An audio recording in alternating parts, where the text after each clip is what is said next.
መምረጥ ነበረብኝ። የወደድኩትን ሰው ነው ማገልገል ያለብኝ ወይስ የወደድኩትን አምላክ? ከሚስተር ጋር እየኖርኩ እግዚአብሔርን ማገልገል እንደማልችል አውቀዋለሁ። እኔ የደረሰብኝን ያህል የሞትን ሕመም የሚያውቀው ሰው የለም። ምክንያቱም ሚስተርን ከሕይወቴ እንኳን አስበልጬ ወደው ነበር። አንድ ጊዜማ ከእግዚአብሔር ሁሉ በላይ ወድጄው ነበር። ቅዳሜ ቀን ከቀኑ 10 ሰዓት እንደነበር አስታውሳለሁ። በሕይወቴ ሁሉንም ነገር ሚስተርን ጨምሮ ርግፍ አድርጌ ትቼ መሞት እንዳለብኝ ወስኜ ነበር። ሕይወቶ በሰማያዊ ረሃብ እንዲሁም በእግዚአብሔር መገኘት እንዲሞላ ይፈልጋሉ? እንግዲያውስ ይህንን ቪዲዮ እስከ መጨረሻው ይከታተሉ።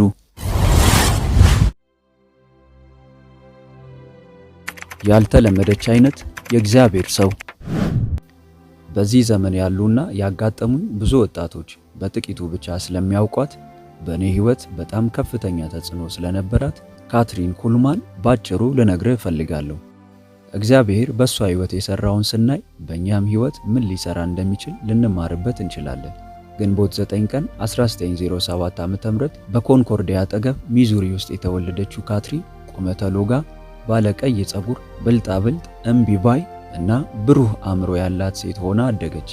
ጌታን የተቀበለችው በ14 ዓመት ዕድሜዋ ሲሆን አንድ የባፕቲስት ወንጌላዊ በአንድ አነስተኛ የሜቶዲስት አጥቢያ ቤተክርስቲያን ውስጥ በነበረ ኮንፈረንስ ላይ በሚያገለግልበት ወቅት ነበር። በዚያ ፕሮግራም ላይ የነበራት ልምምድ ወደፊት በሚመጡት ዓመታት ውስጥ ሊከሰት የሚችለውን ሁኔታ አመልካች ነበር። የራሷን ቤተሰቦች፣ የቤተክርስቲያኗን መሪዎች እና በምትኖርበት አካባቢ ያለውን ህብረተሰብ ሁሉ ባስደመመ ሁኔታ በመንፈስ ቅዱስ ቁጥጥር ስር ሆና ስታለቅስ፣ ስትንቀጠቀጥ እና በጥልቅ መነካት የፊተኛው የቤተ ክርስቲያኗ አዳራሽ ወንበር ላይ ስትወድቅ ነበር።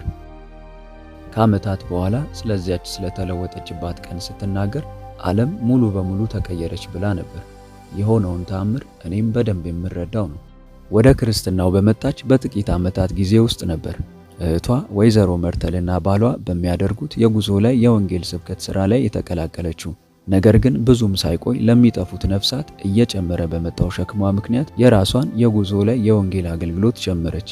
የፒያኖ ሙዚቀኛ ከሆነችው ከሄለን ጉሊፎርድ ጋር በመሆን የተለያዩ ቦታዎች ላይ ለዓመታት ካገለገለች በኋላ በመጨረሻ በመጋዘን ውስጥ ታካሄድ በነበረው አገልግሎቷ በርካታ ሰዎችን ወደ ሰበሰበችበት ዴንቨር ከተማ ገባች።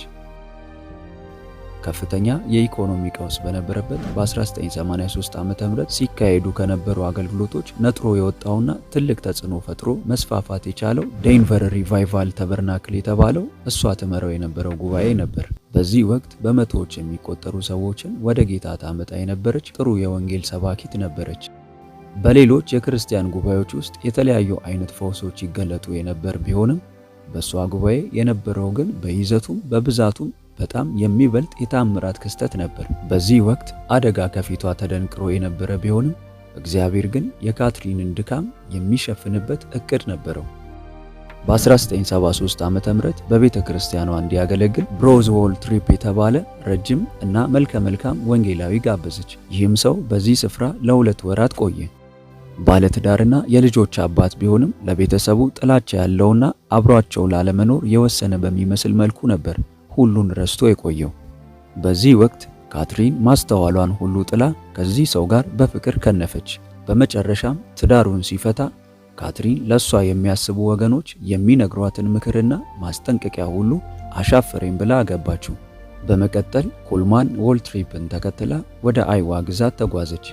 በከፍተኛ ሁኔታ እያደገ የመጣው በዴንቨር የሚገኘው አገልግሎቷ መቀዝቀዝ የታየበት ቢሆንም የተረፈውን ጥቂት ሥራ የቀሩት መሪዎች እንደ ነገሩ ማስኬድ ጀመሩ። በአይዋ ሊካሄድ የነበረው የወልትሪፕ አገልግሎትም ሳይሳካ ስለቀረ በተለያዩ ቦታዎች እየተጓዙ አልፎ አልፎም በህብረት እያገለገሉ ቀጠሉ። ነገር ግን እርሱ ሲያገለግል እሷ መድረክ ላይ በጸጥታ ትቀመጥ ነበር።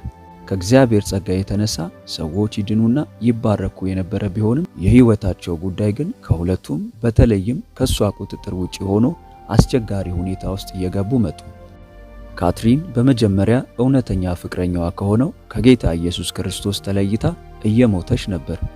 ደራሲና ፓስተር የሆነው ጃሚ ቤኪንግሃም እንደሚለው ለብዙ ዓመታት ስታውቅና ስታምን የነበረው ለየት ያለችና ለተለየ ዓላማ እንደተጠራች ነበር።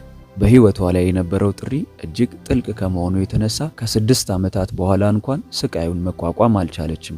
ይህንኑ ሁኔታ ወልትሪፕ ቢያውቀውም ወደዚህ ህይወት እንዲገቡ ያደረገችው ራሷ ስለነበረች ምንም ሊያደርግ አልቻለም። ቤኪንግሃም ካትሪን ካለፈች በኋላ በጻፈው በሷ ህይወት ዙሪያ በሚያጠነጥነው መጽሐፍ ላይ ስለዚህ ወሳኝ የህይወት ምዕራፍ የሚከተለውን ቃሏን አስፍሯል። መምረጥ ነበረብኝ። የወደድኩትን ሰው ነው ማገልገል ያለብኝ ወይስ የወደድኩትን አምላክ? ከሚስተር ጋር እየኖርኩ እግዚአብሔርን ማገልገል እንደማልችል አውቀዋለሁ። እኔ የደረሰብኝን ያህል የሞትን ህመም የሚያውቀው ሰው የለም። ምክንያቱም ሚስተርን ከህይወቴ እንኳን አስበልጬ የወደው ነበር። አንድ ጊዜማ ከእግዚአብሔር ሁሉ በላይ ወድጄው ነበር። በመጨረሻ ግን ልለየው እንደሆነ ነገርኩት። ምክንያቱም እግዚአብሔር በእኔ ህይወት ያለውን ዓላማውን በፍጹም አልቀየረም ነበር። የምኖረው ከእሱ ጋር ብቻ ሳይሆን ከህሊናይም ጋር ስለሆነ ወቀሳውን አልቻልኩትም። ትክክል እንደሆንኩ ራሴን ለማሳመን የጣርኩት ጥረት ሁሉ ከንቱ ሆነ። አንድ ቀን ከሰዓት በኋላ ሎስ አንጀለስ ከተማ ጫፍ ላይ የነበረውን የመኖሪያ ህንጻችንን ትቼ ወጥቼ ራሴን ግራና ቀኝ በዛፎች የታጀበ ጎዳና ላይ እየተራመድኩ አገኘሁት።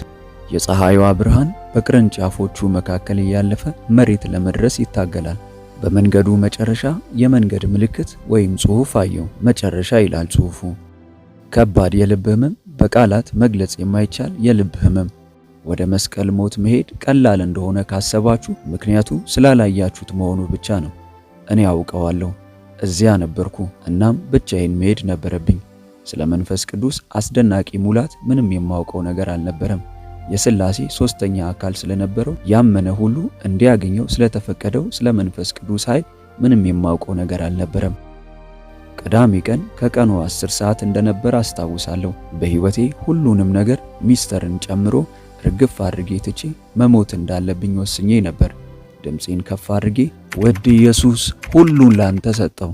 ስጋዬን ውሰድ፣ ልቤን ውሰድ፣ ሁለመናዬ ያንተ ነው። ራሴን ሙሉ በሙሉ በአስደናቂ እጆች ላይ አስቀምጠዋለሁ አልኩ። ካትሪን ከ6 ዓመታት ላላነሰ ጊዜ ራሷን ስታታልል እንደቆየች መገንዘብ ችላለች። እንደ እግዚአብሔር ሐሳብ ያልሆነ ህይወት እየኖረች ትሰብካለች። የእግዚአብሔርንም በረከት ትፈልግ ነበር። ኃጢአት ሰርታለች። ነገር ግን በዚያ ቅዳሜ ከሰዓት በኋላ በንስሐ ተመልሳለች። ሞታለች፣ ዘር ሆናም ወደ መሬት ወድቃ ተቀብራለች። ቤኪንግሃም ሁኔታውን በሄደችበት ጎዳና ተመልሳለች ሲል ገልጾታል። በዚህ ሰዓት ብቻዋን ነበረች ከሚወድና ከሚምር አምላኳ በቀር። ከብዙ ዓመታት በኋላ ካትሪን እያለቀሰች ይህ አገልግሎት ምን ያህል ዋጋ እንዳስከፈለኝ ማንም አያውቅም፣ ኢየሱስ ብቻ ስትል ተናግራለች። ከልብ ጓደኛዋና ሚስጥረኛዋ ማጂ ሃርትነር ጋር ስለ ካትሪን አሟሟት ከዓመታት በኋላ ተወያይተን ሁላችንም ልንማርበት የሚገባ ትልቅ ቁም ነገር እንዳለ ተረድተናል። በዚያ በንስሐና በመመለስ ወቅት ካትሪን በሐዘንና በጥፋተኝነት ስሜት በከፍተኛ ሁኔታ ተመታ ነበር። አንድ ጊዜ ጌታ ካትሪንን ካትሪን ይቅር ብዬሻለሁ ብሎ ጠየቃት። አዎን ሆነ የካትሪን መልስ። ጌታም ሁሉን ረስቼልሻለሁ በመዝገቤም ውስጥ ለዘላለም አይገኝም ብሎ አጸናላት። ከዚያ በኋላ እግዚአብሔር እንደተናገረው ያደርጋል በሚል እሳቤ በፍጹም ስለ ጉዳዩ አንስታ አታውቅም።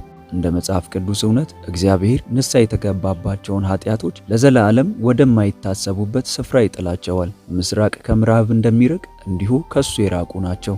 ስለ አንድ ኃጢአት እየተመላለስክ ይቅርታ ስትጠይቀው ስለምን እንደምታወራ እንኳን አያውቀውም።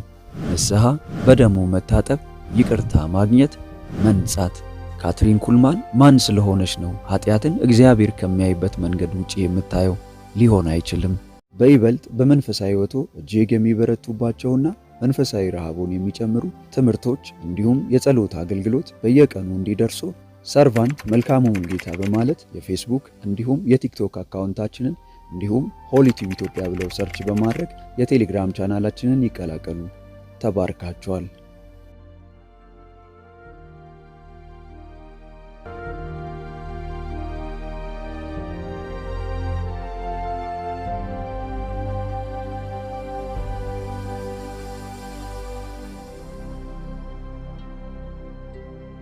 ድምፄን ከፍ አድርጌ ውድ ኢየሱስ ሁሉን ላንተ